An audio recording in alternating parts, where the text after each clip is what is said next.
God has commissioned Pastors Christopher and Vera Urubo to preach the word of faith, ushering people into a life of limitless abundance. Get ready for an empowerment that will enable you obtain all of God's blessings.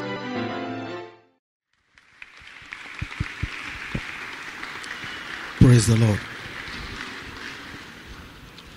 Praise the Lord. Now, we are just having introduction this evening, and by the grace of God, from tomorrow morning, we shall go into the study and the teachings proper. And I want to plead with us to do our best to come very, very early and to be around on time so that we don't have to waste any time. Now, there are, by tomorrow, there are two things I'm going to try to explain to us by God's grace. Just two things. That is God's, I'm going to discuss with us God's eternal purpose for marriage, why God created marriage, the reason for marriage, and then we shall look at divine concepts for marital relationship. That is to say, some ideas, some thoughts, certain things God had said, certain things some men of God they have said concerning marriage. Those are the things we are going to be discussing tomorrow. But in the next few minutes, there are three things I want us to look at tonight. Number one, what is marriage? What is marriage? Now, I am very sure that every one of us here now, we assume that we know what marriage is. No problem. That is okay. But before we explain what marriage is, from God's perspective, what marriage is, I want us to know that there are three types of marriages. Three. We have Christian marriage. We have, in fact, two types of marriages actually. We have Christian marriage and we have customary law marriage. Now, under customary law marriage, we have Islamic marriage. Do you understand? Do you understand?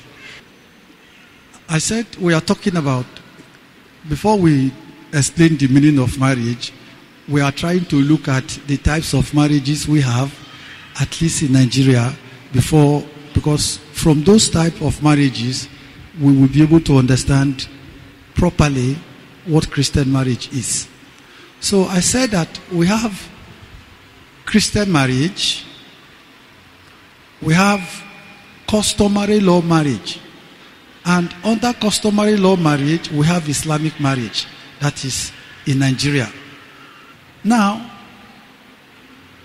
Christian marriage and customary law marriage, they are not the same.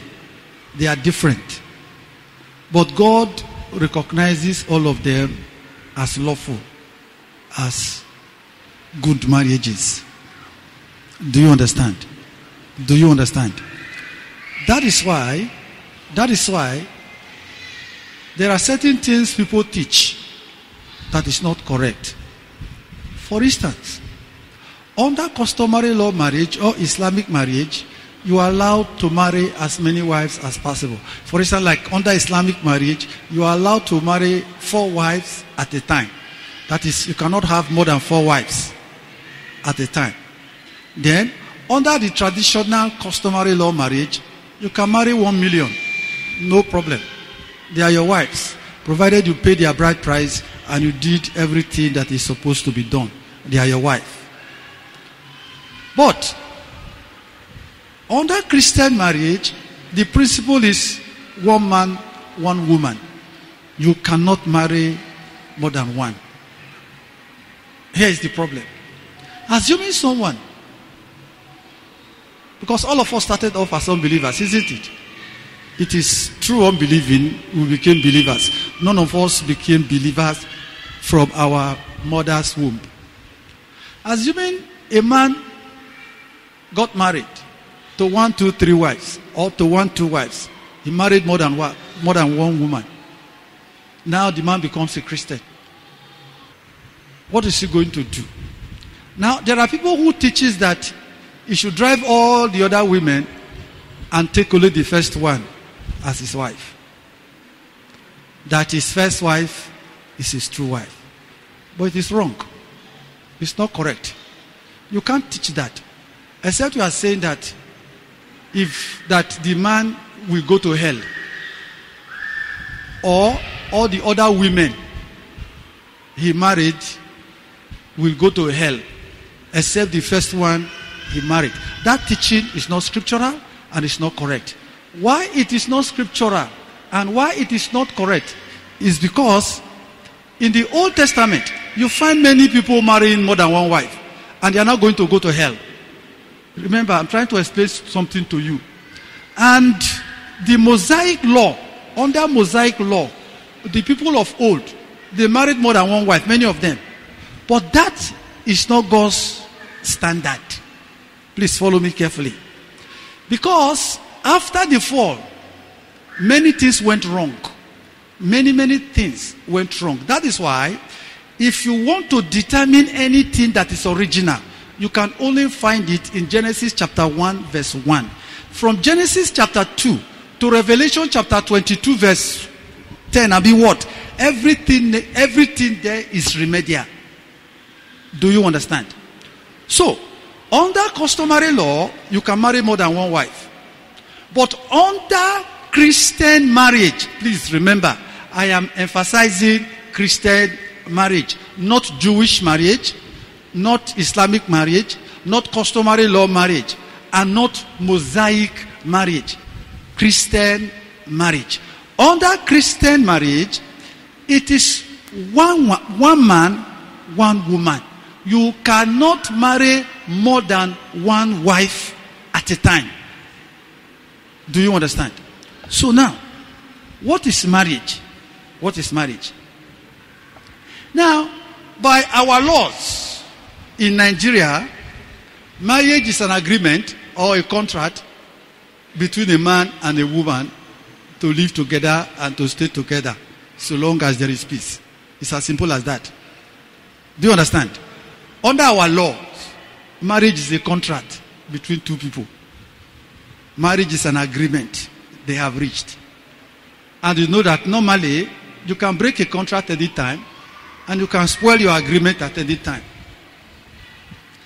But under Christianity, marriage is not an agreement. Marriage is a covenant. Marriage is a covenant. Marriage is a union between one man and one woman. Do you understand? That is to say, under Christian marriage, because everything I am going to be talking about from tomorrow, everything is under Christian marriage, not under customary law marriage, not under any kind of marriage, but everything I'm going to be discussing is within the confine of Christian marriage. That's why I'm trying to explain this to you today. Now, under Christian marriage is monogamy. That is to say, one man, one woman. You cannot marry more than one at a particular point in time. Now, when I say you cannot marry more than one woman at a particular point in time, I do not mean that after you have married one now, maybe after some time she's now misbehaving, you say, well, I sack you. Because the Bible says I cannot marry two, so I sack you. Then you go and marry another one. So you say, at least I have one wife at a particular point in time. No, there is nothing like that. There's nothing like that. So, under Christian marriage, there is no divorce. Under Christian marriage, there is no divorce, except on some special circumstances.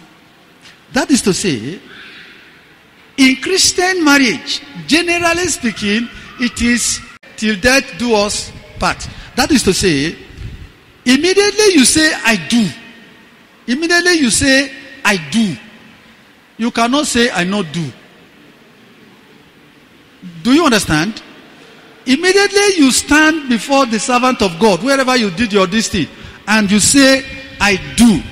You cannot say, I not do again. You do. And you must do it to the end. Now, let me explain something to you about Christian marriage.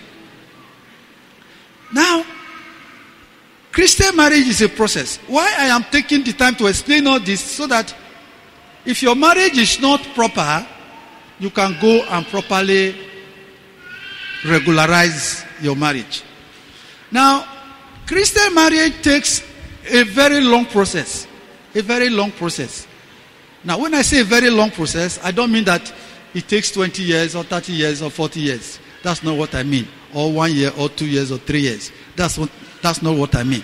What I mean is that there are processes you follow before you can contract a Christian marriage. And the processes are this. First and foremost, the young man and the young woman, they agree to marry. Do you understand? That is the number one step. They agree to marry. They agree to marry themselves. Wherever they found themselves, it's not really an issue. But at least the young man and the young woman, they've agreed to marry. The next thing is, both parents of both parties must approve the marriage. Both parents of both parties. That is to say, you cannot properly contract a Christian marriage when the girl's father and mother, the girl's parents, are against it.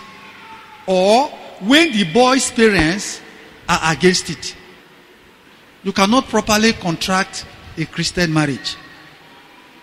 The reason why you cannot properly contract a Christian marriage under such circumstance is because if it is the girl's parents that are saying no, even if the girl's mother says yes, and the girl's father says no, you still cannot contract Christian marriage. Because on the day of the wedding, it will require the girl's father giving out his daughter. Giving out the woman to the man. The woman does not have that authority and power to hand her daughter or their daughter to the man for marriage. Except the man is dead. And even if the man is dead, the woman must look for a representative of the man to carry out that function. Are you following me? Are you following me? Now, after the girl's parents, both parents, they've agreed. They've approved the marriage. You pay the bride price. Or you do what they call introduction. You pay the bride price. Even after you have done introduction and you have paid bride price, now, customarily speaking, she's your wife. Do you understand? Do you understand?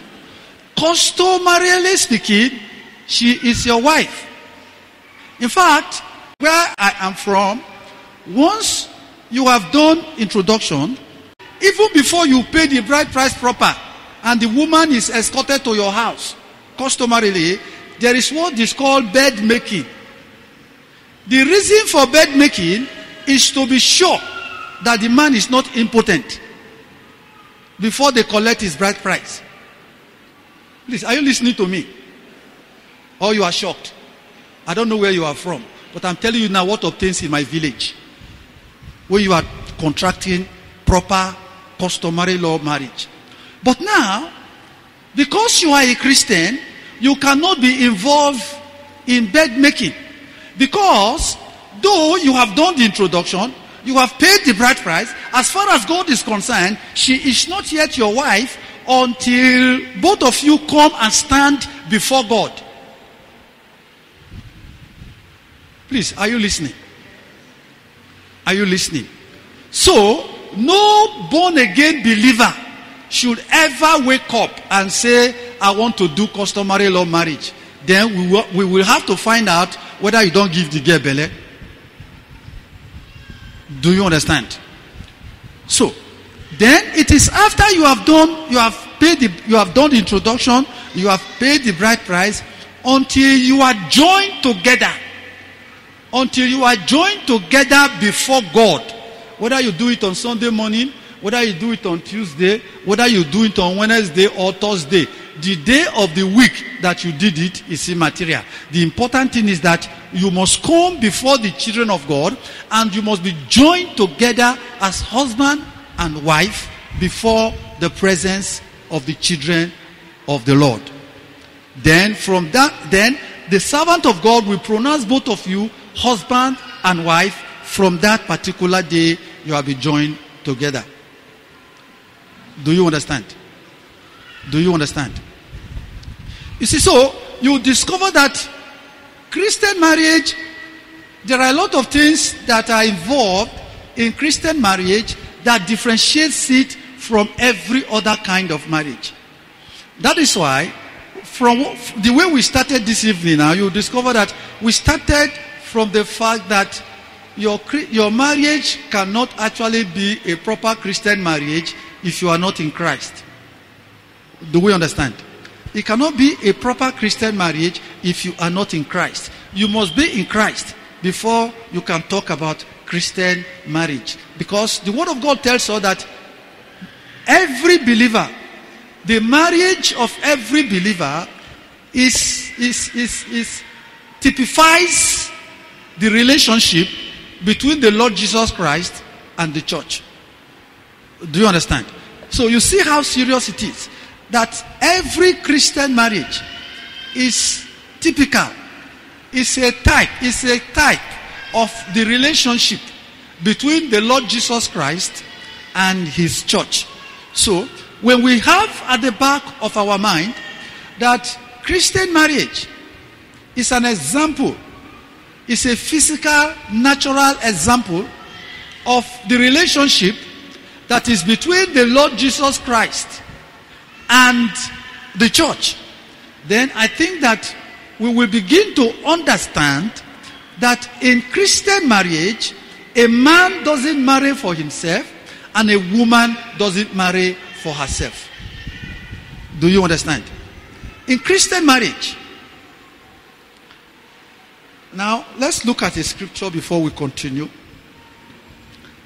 Let's turn to Genesis chapter 2. Verse 18. And the Lord God said, it is not good that the man should be alone. I will make him an help meet for him. I will make him an help meet for him. Now, so in Christian marriage, which we are discussing this weekend, it is one man, one wife, one woman. One man, one woman. So, Christian marriage is a covenant. It's a joining together of one man and one woman. Christian marriage is the union. It's the union of one man and one woman. That is to say, under Christianity, there is no polygamy. There is nothing like polygamy. And so that you understand that it's a serious matter. It's not a joking matter. That is why the Bible tells us in the book of Timothy that a pastor must be the husband of one wife. A deacon must be the husband of one wife. If you study your Bible carefully, nobody who is marrying more than one wife can be a worker in the house of God. The very best you can do is to come to church. Stay with your 300 wives, but there's no 700 concubines. Because that one you are lost already. You will serve God well, serve God properly, and go to heaven very quietly. Sunday school teacher you cannot be. You cannot sing in the choir. You cannot be an usher. You can't be any of those things. Why? Because, the Bible says that the time of ignorance, what did God do?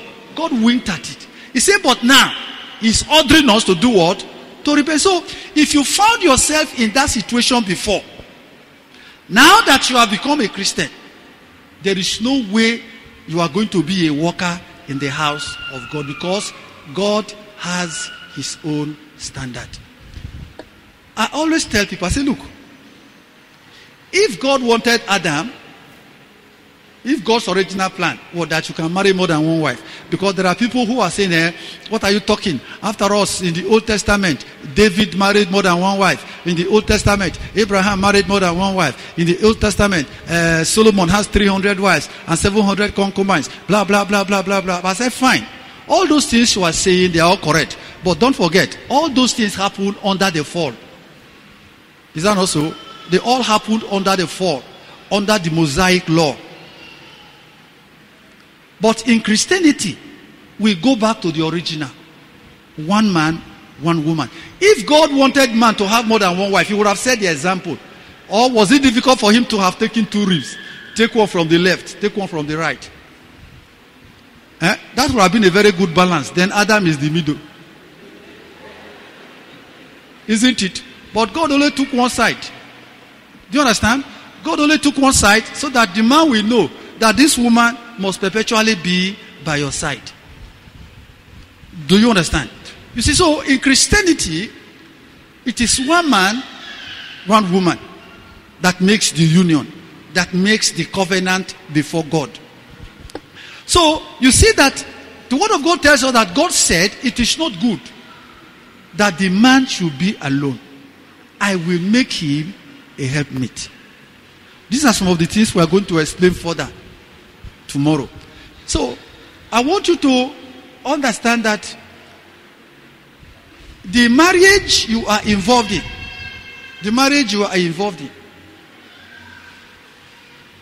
is a marriage you must make up your mind from the onset to keep till death do you part. Do you understand? It's a marriage you must make up your mind to keep. Now, I do know that many of us, we watch home video. Some of you spend 6 hours every day watching home video. So, you have seen many things about marriage. You have watched many things that is going on about marriage. And marriage has been given so many kinds of names. Some say that marriage is a necessary evil. Some say that marriage is like salt. If you put a plenty inside soup, if you cut your intestine, you know. Some say women are necessary evil. They say women are this, that. Those are the things men, they have said about marriage. But that is not what God has said. In Hebrews 13, verse 4, the word of God tells us that marriage is honorable in all. That's the word of God. So, as far as God believes that anyone that is involved in the marriage union, in the marriage relationship, that you are in a union and that you are in a relationship of honor. Of honor. That is to say, every one of us that is married, it is your duty, it is my duty to bring honor to my marriage. It is your duty to bring honor to your marriage. So, if there is no honor in your marriage, if there is no repute in your marriage, if there is no reverence in your marriage, God is not responsible. And don't point your finger at at a third party that they are responsible. It is you and your husband. It is you and your wife that are bringing disrespect, that are bringing dishonor, that are bringing disrepute to your very marriage and to marriage in general. So let us understand that as Christians, we cannot take men's philosophy, men's idea, men's understanding, men's concept to run our homes, our families. If you take human concepts, if you take human philosophy, and you take human ideas to manage your home, to manage your marriage and your family, you are going to have serious problem. You are going to have serious problem. Now, there's one of that thing I want us to note today as we are trying to explain Christian marriage.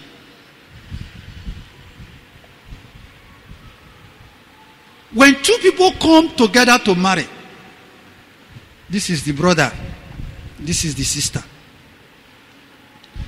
When they come together to marry,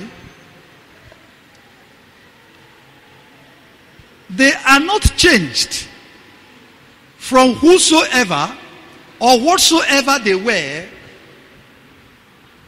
the day they got married just because they are married. Did you understand what I've just explained?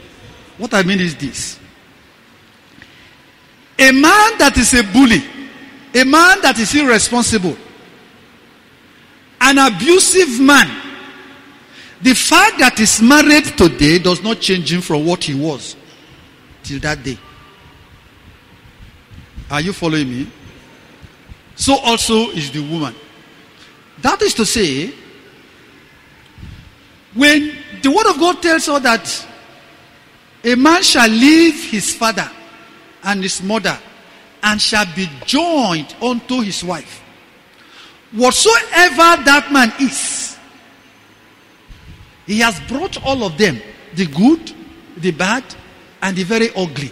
He brought all of them together to be joined. So he joined them all of those things to his wife. I don't know whether you are following me.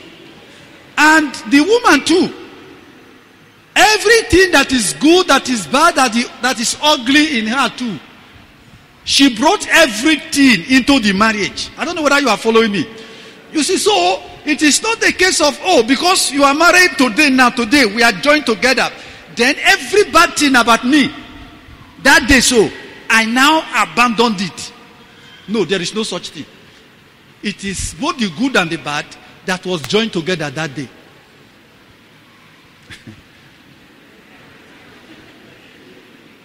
Do you understand now? Now, we are trying to explain Christian marriage. Another funny thing about Christian marriage is this. Because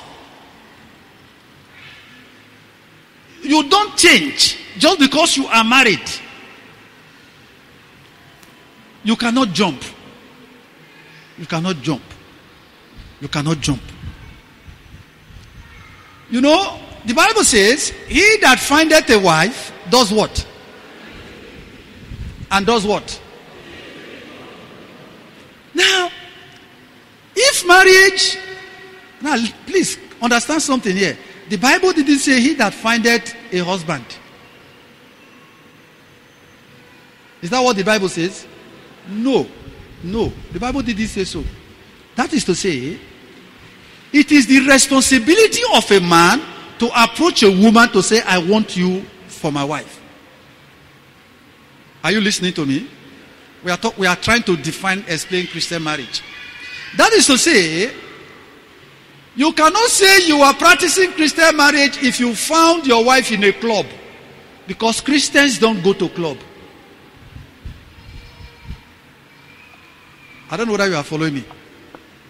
You cannot say you are in Christian marriage if you say you found your wife in a beer parlor.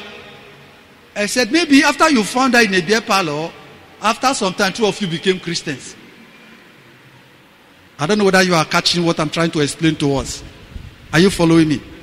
That is why, when the word of God says that he that findeth a wife findeth a good thing and obtains favor of the Lord, it is therefore important that we must know that Christian marriage is about favor with God.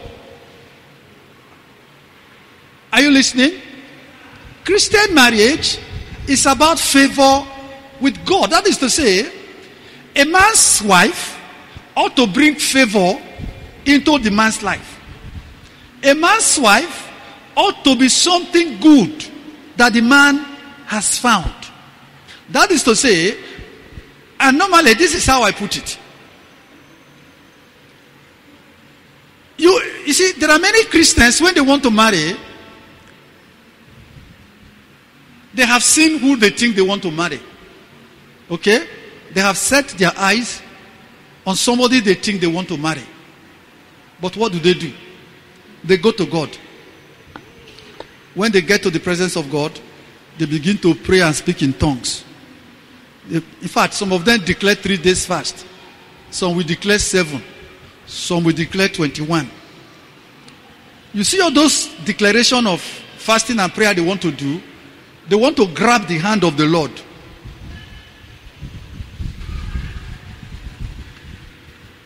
No, put your Bible for that hand. Come this side. Give me that hand. Remove your Bible now. They give me Bible. Do your hand like this. They want to, that fasting they have declared and they are praying. You know what they are trying to do? They are bringing the hand of the Lord. In the name of the Lord, this is my wife in Jesus' name. Do you understand? But you see, Christian marriage doesn't come that way. Are you listening? It doesn't come that way. You know, these days there are people who say that since Adam and Eve sinned against God, that God no longer gives people wives. It is not true. In fact, that's the greatest lie the devil has brought into the body of Christ. See, when you understand that the person you want to marry, he or she is from a different background, and the truth is that you really don't know everything about her history or his history. True or false? You don't. But how many of you know that God does? Yes, He knows. That is why, if you are going to practice Christian marriage, because I'm assuming that if not all of us here now, most of us here now, we are married. So, if you want your marriage to be successful, assuming you're already married, you are going to start from the platform of, my wife is a good thing. My wife is the favor God has brought into my life. Irrespective of what she is, as she's sitting down here and you are sitting down here now. If you don't start from that premise, you are going to have problem. You say, Pastor, you don't understand this woman. She can never be favored, Pastor. Don't say it. Don't say it, Pastor, please. Did I say it? No, I didn't say it. God said it.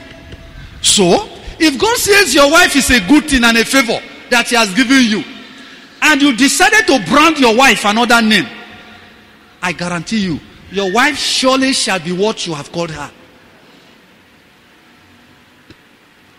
Look, we are talking about Christian marriage. You will remember that when God said He wanted to create a woman for the man, God said it is not good that the man should be alone.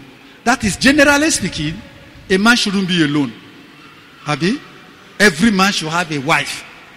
Generally speaking. Except the Lord is calling you into the ministry of celibacy. That is still in the Bible too. No problem. But you will remember that God said, I will make him. He said, it is not good for the man to be alone. I will make him a help that is fit for him, that is meet for him, that is suitable for him. That is to say, every one of us sitting down here now, if you are a man and you have a wife, as far as God is concerned, your wife is the help he has given to you. Your wife is the favor he has given to you. Your wife is the good thing he has given to you. That is to say, when God truly wants to help a man, he gives the man a wife. I don't know whether you are following me. Now, on the other side, every woman must understand, if you are married, from God's own perspective, you are the good God has brought into your husband's life. You are the favor God has brought into your husband's life. You are the help God has brought into your husband's life. So, as a married woman, whether you are fulfilling your role as a helper, or as the good in his life, or as the favor and the grace of God in his life, is another matter. Do you understand? Whether you are fulfilling that role is another matter. But as far as God is concerned, that is what you are. I don't know whether you are finding the difference. There's a difference between what God says you are and what you are. You know what I mean by what you are? That is, thank you. There's a difference between what God says you are and what you are actually practically manifesting. Do we understand? So I think I should stop here because we don't want to close late today. It's already, my time is actually up. Praise the name of the Lord. So I want us to give maybe just one or two questions if there's room for that before we close for tonight. Yes, come on.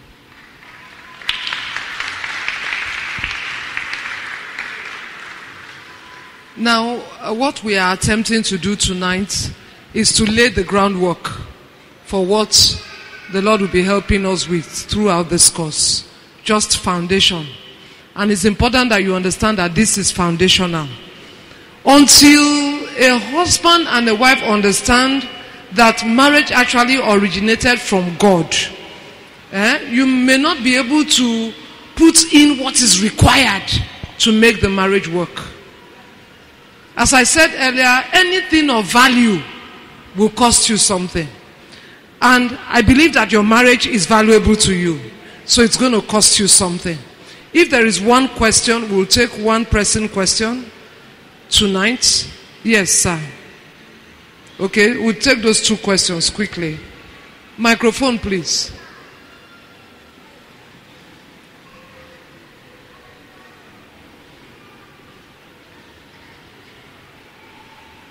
Please give to the brother in red. Yeah.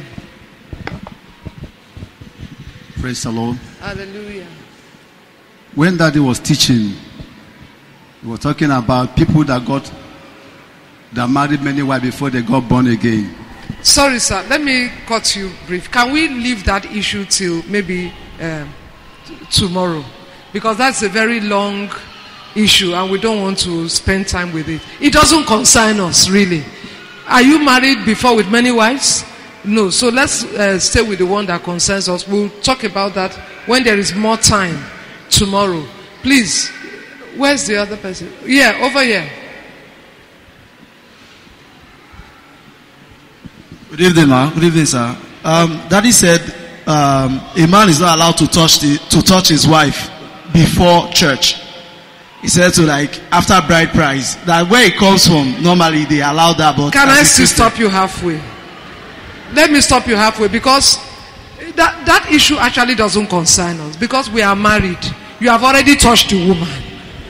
So let's not go to the one that doesn't. You see, the way we conceive of this course, where we are now, let God help us. Am I talking to somebody?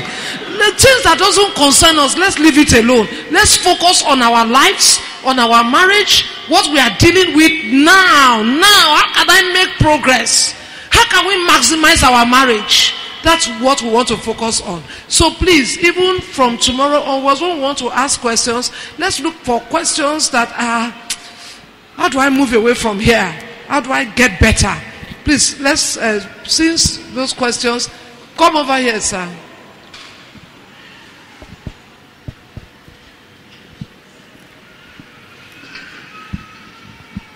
In the spirit of a man and a woman, they are one. And the woman is favor to the man, a good thing to the man, and a help me to the man. Now, if a man have that spirit and established the woman in the business with the mind that we are one, how is it that maybe the man needs something, a kind of help, and he asks the woman for money? One will say, I will not give you, I will borrow you. But if the man's money is for the woman, but when it comes to the woman's money, it's not for the man. Why? Okay. See, the brothers are clapping. So let's not preempt the teaching for tomorrow. We are going to answer that question. It's part of the teaching tomorrow. It's part of the teaching tomorrow. So let's not preempt tomorrow's teaching. All these things tonight is just to whet our appetites for what is to come. Let's take your own finally. Hallelujah. My daddy tried to define Christian marriage. He has defined, but I'm looking at another type where one of the party is not born again. I mean not born again. Maybe even a Muslim. And maybe the wife now is a Muslim. You have the man have come to know God. Can that wife still be a favor? Can we still call that Muslim wife a favor, a help, or whatever, because she has not even known the Lord at all? Yes, the answer is yes. So far you have married that person. One thing I want you to know, that every marriage is important to God, because the institution called marriage is God's product. Even if two Muslims marry, that marriage is important to God, because that is his product. Every marriage is important to God. So any wife is actually a favor. It's God's favor for the man. All right. We don't want to drag beyond 7. But let me quickly say that this training course, it is a training course. It is not a church program that you can stroll in anytime. You know, sometimes in our church we say, oh, may they do praise and worship, may they do prayer, finish, I go reach there. No. Tomorrow, there was a mistake in the announcement Pastor Hope made earlier. We are going to be here by 10.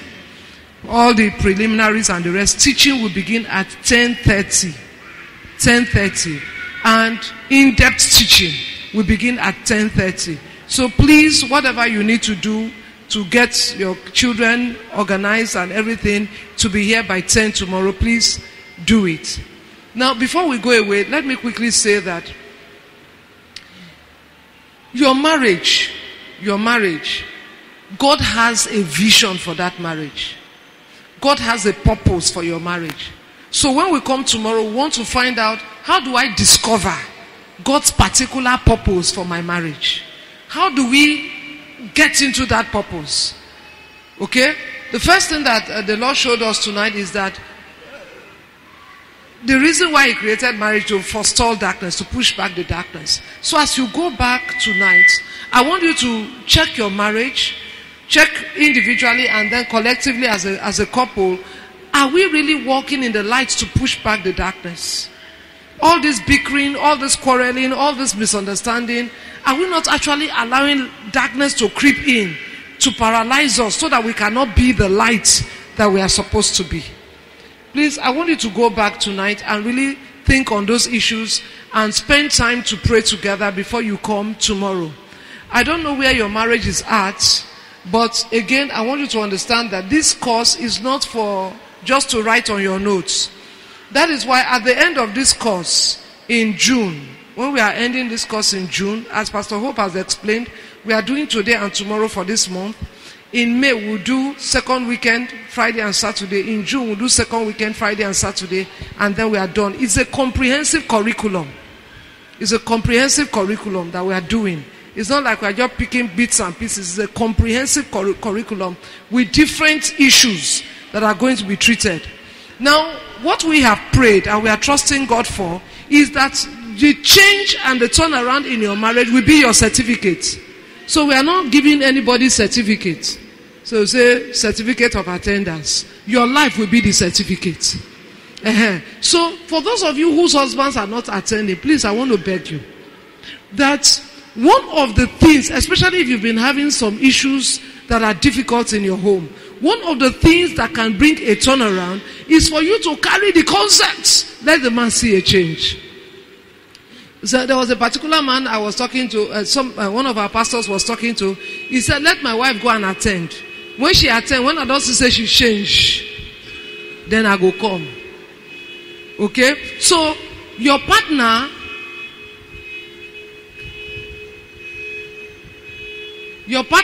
is actually, if your husband is not here, is actually waiting for results.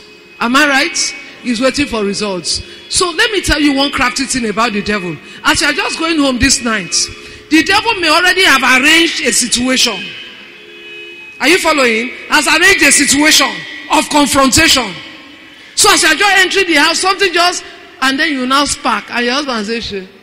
So all the while you go sit down for short sins, you go waste time. Am I talking to somebody? You know, so you are going to forestall that. because I believe that marriage will experience divine help in the name of Jesus. Let's stand on our feet tonight. Let's stand on our feet tonight. We thank God for His grace. We are grateful for all the families that have registered for this course. At the end of this course, there's going to be a graduation. There's going to be a graduation. But you see that when you came in, you signed attendance. If you didn't sign the attendance, please ensure you signed attendance. It is by reason of the attendance that people will graduate.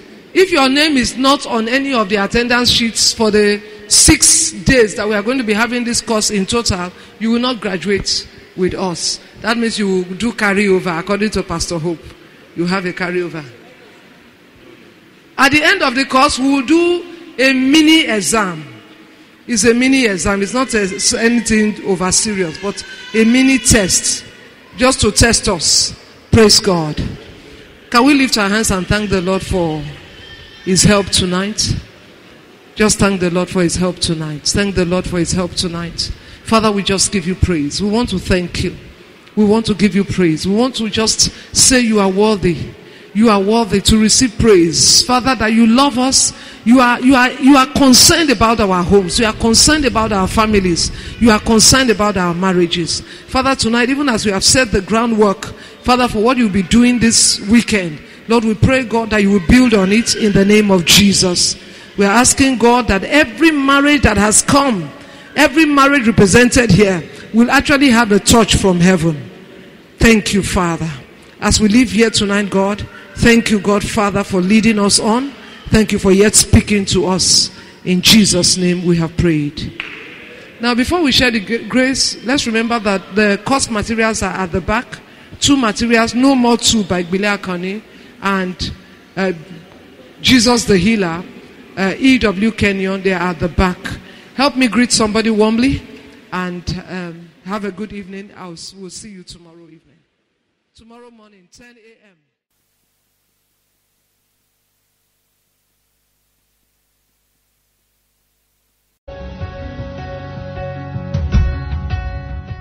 This message was brought to you by Morning Star Christian Center, Warri.